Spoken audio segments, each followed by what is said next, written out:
The Never-Ending Story, 1984. 20 Weirdest Facts You Didn't Know. Do you remember the first time a storm swallowed the sound and a boy whispered a name you could barely hear? What if the wonder behind the never-ending story was built on arguments, missing scenes, and stunts that pushed a 12-year-old to the edge? We're opening Fantasia's back door. 20 strange truths the posters never told you.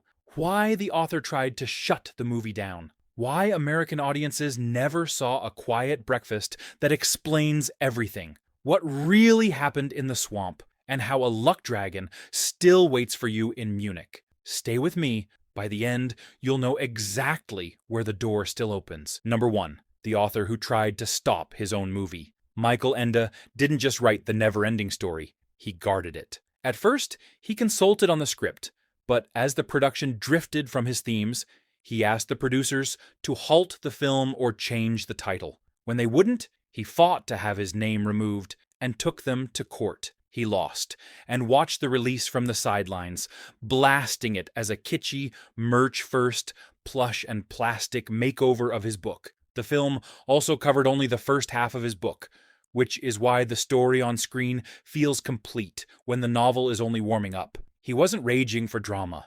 He worried. The movie trimmed away the ideas he cared about. Identity, memory, the danger of escaping without finding your way back. That creative fracture is the hidden tension under all the wonder you remember, and it sets up a twist most viewers never saw coming.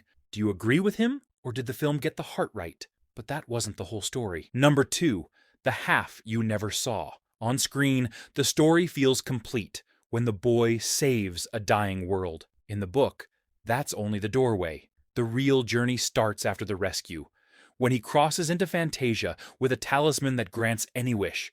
Every desire reshapes the world. New cities rise, new creatures bow. He can make the sky change color just because he wants it to. But there's a bill.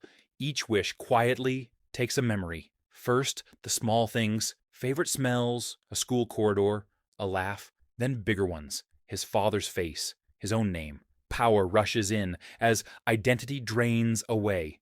Pride grows, empathy thins, friends become obstacles. Even the bravest ally can look like competition when you're chasing a crown. A voice whispers some very convenient flattery. He listens. He plays at being emperor, writes laws no one asked for, and walks through a place where former chosen ones wander, empty of who they were. That's the warning the movie skips. Escape without a way back isn't escape, it's erasure. The point isn't to kill the magic, it's to show the cost of using magic to hide from pain. Wish after wish, the world grows, and he fades. And the wound that drove him to wish so hard, A Quiet Moment would have told you, if it hadn't been trimmed away. Number 3, the breakfast that explains everything. Before the attic, there was a kitchen.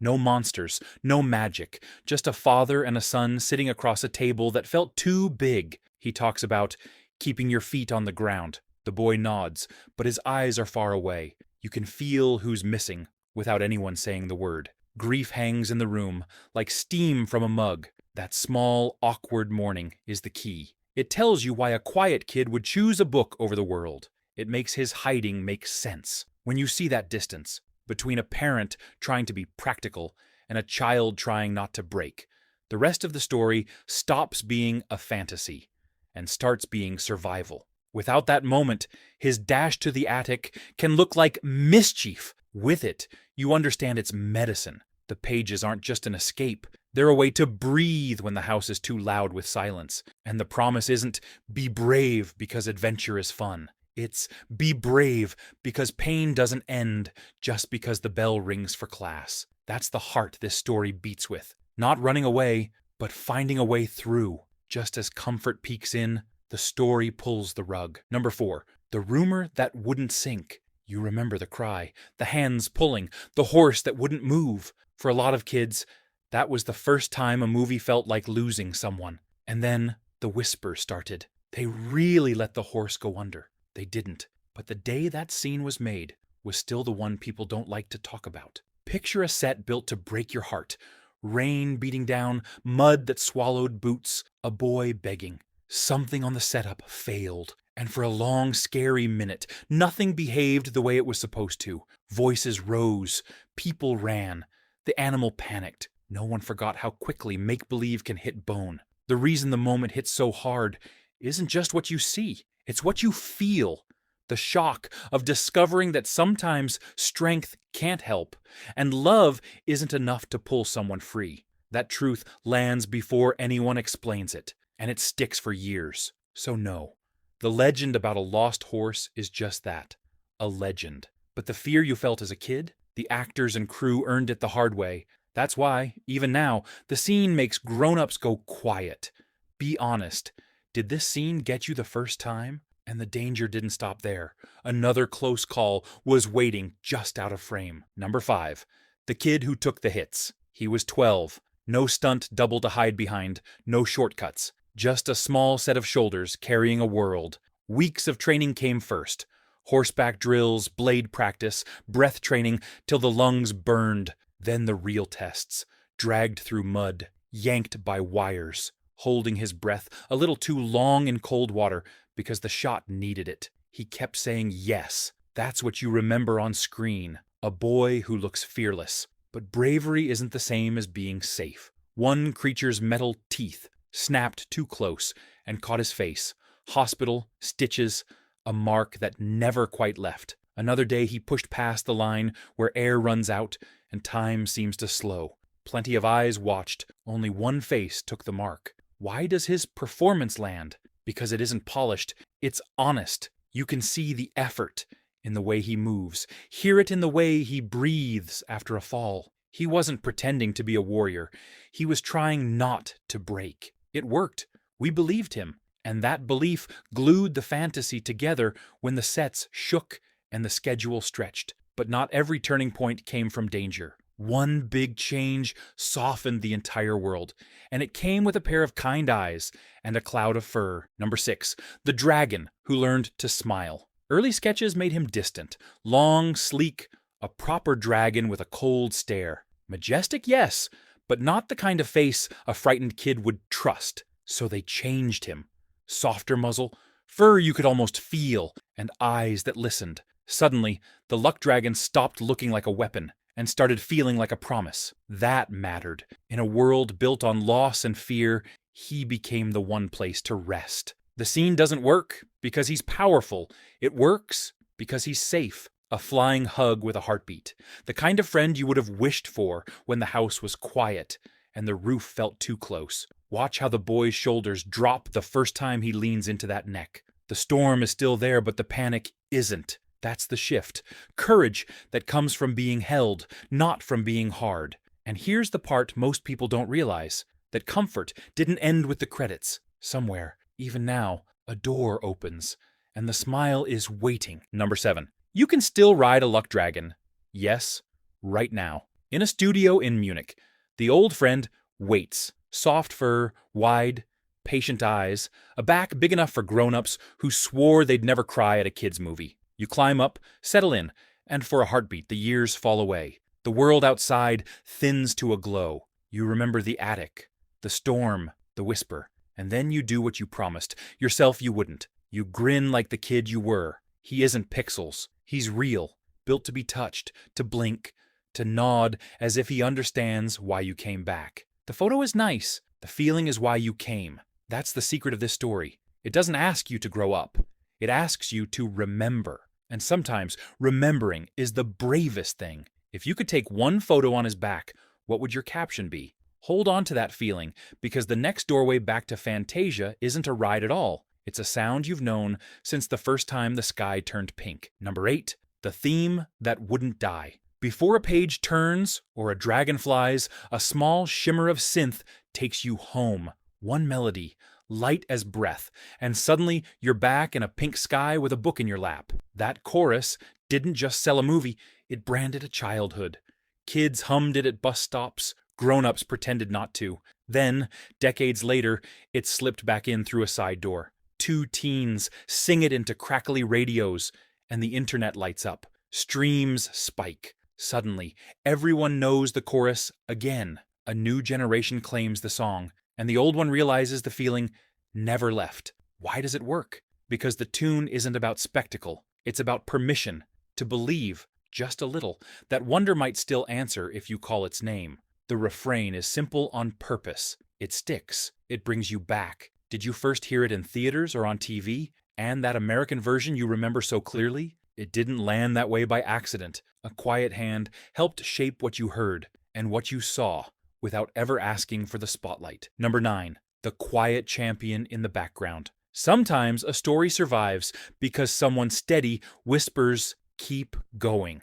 That's what happened here. He didn't direct it, didn't take a bow, but he nudged the shape Americans came to love. Tighter rhythm, cleaner lift, a clearer path to that melody you still hum. It was quiet belief at the loudest moment of doubt. There's a reason that mattered. This wasn't a glossy studio toy with a built-in fan base. It was a risky fable from another country, full of feelings most kids' movies dodged. A famous filmmaker lending quiet confidence told nervous people to trust the wonder. And audiences did. As a thank you, the storytellers handed over a little circle of snakes, the talisman that binds a reader to a world. He kept it close, like you would keep a childhood keepsake on your desk. Not because it's shiny, but because it reminds you why you first fell in love with stories. Ever had a film saved by one small editorial choice? That gentle shove didn't add explosions or jokes. It added faith.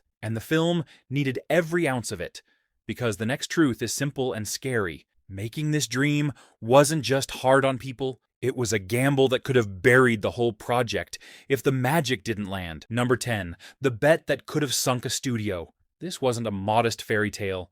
It was the biggest roll of the dice German cinema had taken in years. If the magic misfired, it wouldn't just be a bad weekend, it could drag careers under with it. That's why the movie feels big, even in quiet moments. You can sense the wager in every clouded sky and every creature that blinks like it has a soul. Confidence shows in every held moment. A world that doesn't flinch when you look too closely. That kind of certainty only comes when everyone involved knows there's no safety net. Either the audience falls in love, or the lights go out. And then, the impossible happened. Families from different countries saw the same boy, the same book, the same plea, and said yes. The film didn't just make its money back, it became a point of pride. A strange little fable from Munich that made kids in faraway towns cry at the exact same moment. Would you have greenlit this risk? Success saved the gamble, but it also poured a very bright light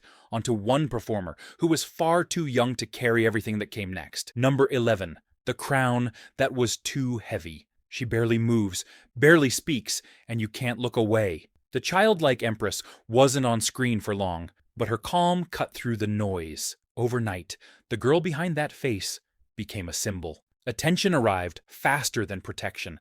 The letters started coming, and too many of them weren't from kids. Grown-ups wrote things a child should never have to read. Her parents felt the floor tilt, so they did the hardest, smartest thing. They pulled the plug. No sequel, no studio rounds, no slow slide into a business that didn't know how to protect someone that young. She went home, grew up outside the glare, found her own path in dance and stage work, and, years later, returned on her terms. Not as a relic, but as a person who chose what parts of that old magic she wanted to keep. It's easy to forget that the story is about saving a world. Off-screen, someone saved a child. That's why her scenes still land. You feel the weight of innocence in a place that keeps asking for more. And there's one more reason her presence lingers. A single whispered word that sparked arguments for decades. What exactly did he call out into that storm? Number 12.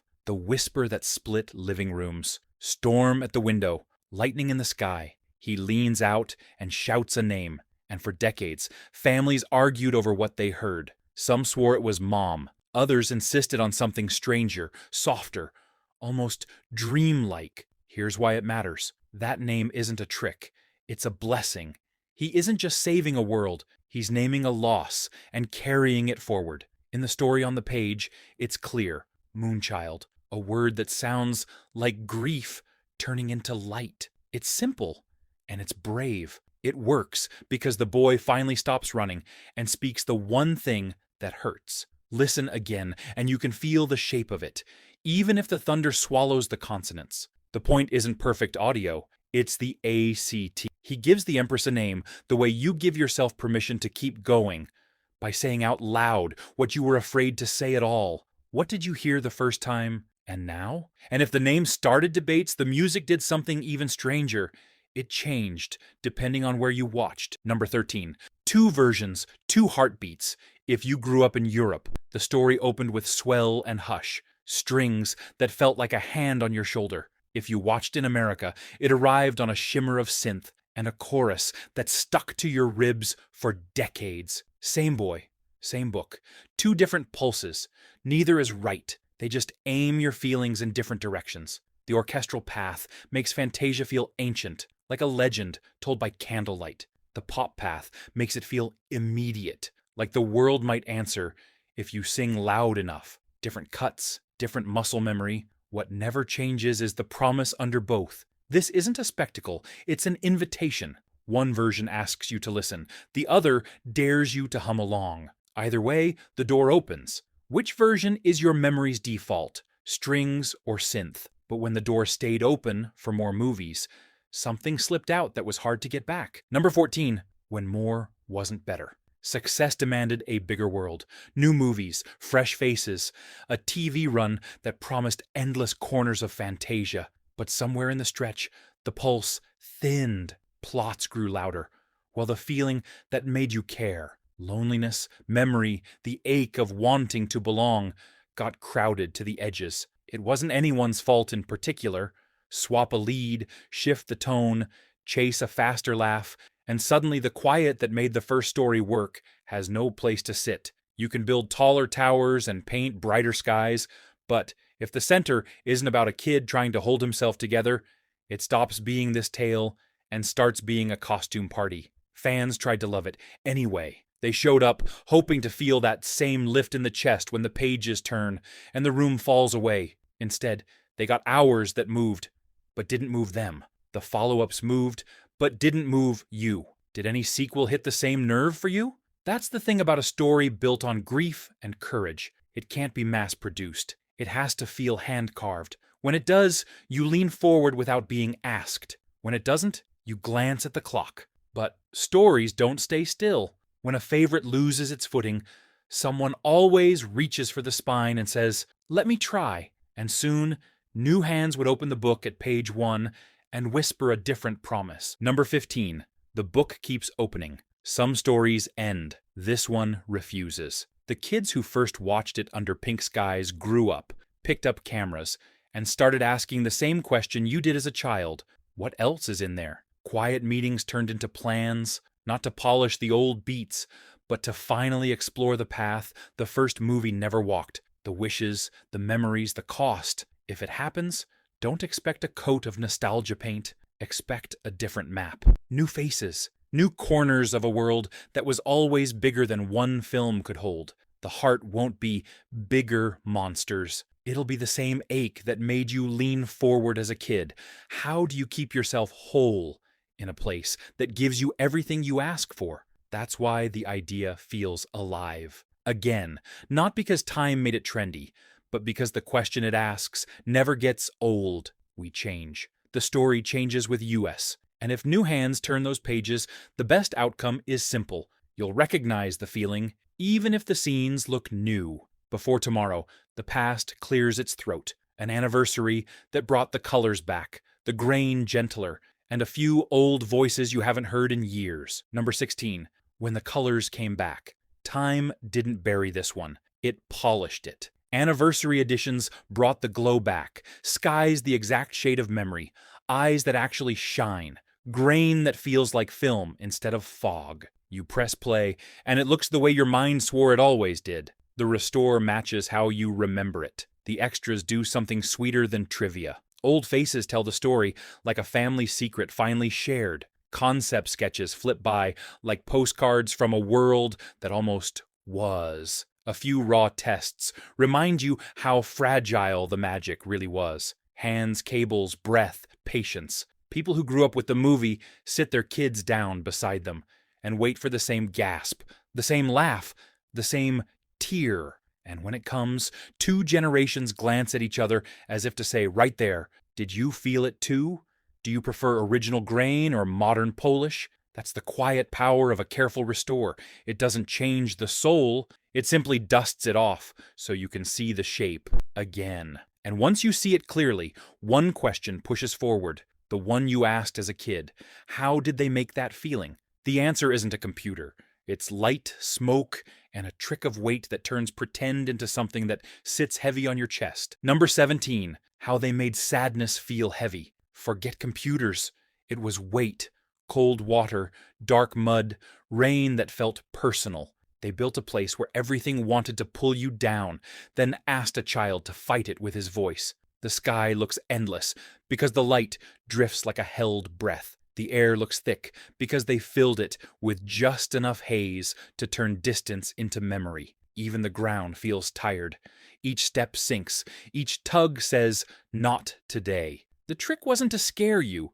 It was to slow you, to make the moment move like grief does. Heavy, stubborn, refusing to hurry just because you're begging. That's why it hurts even when you know what's coming. Your body remembers the drag. Your chest tightens before the line is spoken, and when the boy finally stops pulling, the silence lands harder than any music. You're not watching a stunt, you're watching a truth. Some places don't let you sprint through the pain. You have to feel it, 1 inch at a time. Hold that thought, because the next revelation isn't about sets or skies at all.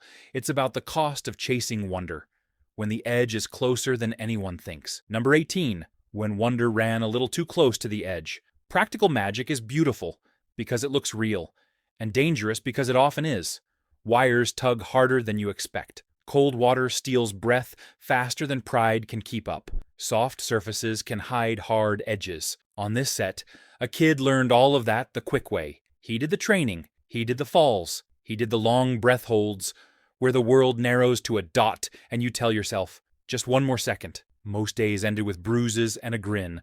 A few ended with stitches and a scare. The grown-ups meant well. The era did not. The lines we draw now for child safety were thinner then, and the camera didn't care how old the hero was as long as the shot landed. That's why the performance still hums with electricity. You're not only watching a character push through fear, you're watching a kid decide to keep going. It gives the fantasy a pulse you can't fake. You feel it in your shoulders when he hauls himself up. You breathe when he finally does. Did you catch yourself holding your breath during these stunts? It's easy to forget that behind every gasp we love, someone counted to 3 and hoped. The miracles worked, but they collected a bill. And the strangest echo of all that intensity didn't arrive on film. It came later, loud through guitar amps, and a name borrowed from a boy warrior. Number 19. The day metal found a name in Fantasia. Years later, 5 kids in a garage needed a banner to scream, under. They didn't pick a demon. They picked a boy who wouldn't quit. A trait. It sounds odd until you listen. Heavy guitars, bigger feelings, lyrics about falling apart and clawing back. That's the same engine that drove a scared kid through a broken world. New decade, same engine. The name did more than brand a band. It kept the myth breathing in places you wouldn't expect. Clubs, festivals, headphones on long bus rides home. Fans who never saw the movie still felt the rush of a promise. Stand up one more time. Did you know the band name before the movie? Or the other way around? Pop culture moved on. The echo stayed. And that echo leads to the last truth we need to face. Not about sequels, not about merch, but about why this story still grips you the second the page turns. Number 20, why it still works. Because underneath the flying and the glow, it's about a kid who hurts and chooses wonder anyway. Not to forget, but to survive. The book isn't a trick. It's a mirror. You open it, and it opens you back. That's why the quiet parts land. The breakfast no one wants to talk about, the hands that weren't strong enough, the whisper at the window. You don't erase grief. You name it and move. The story also tells the truth most fantasies odd. Power without memory is hollow. Every wish costs something. Every shortcut blurs a face you meant to keep. That warning is what makes the victories feel clean. When the boy finally chooses to remember, the world remembers him. And then there's the luck dragon. He isn't a beast to slay. He's a place to rest. Courage that comes from being held is the kind you can use the next morning. The Empress isn't a queen to worship. She's a plea. Call me or I fade. Stories live when we keep saying their names. Maybe that's why the melody still finds you in the grocery aisle. Why a single prop on a desk can feel like a blessing. Why grown men and women stand in a studio and grin like they're 10 again. It isn't nostalgia, it's recognition. You didn't just watch the never-ending story, you helped it happen. And that brings us to one last thought, the part only you can answer.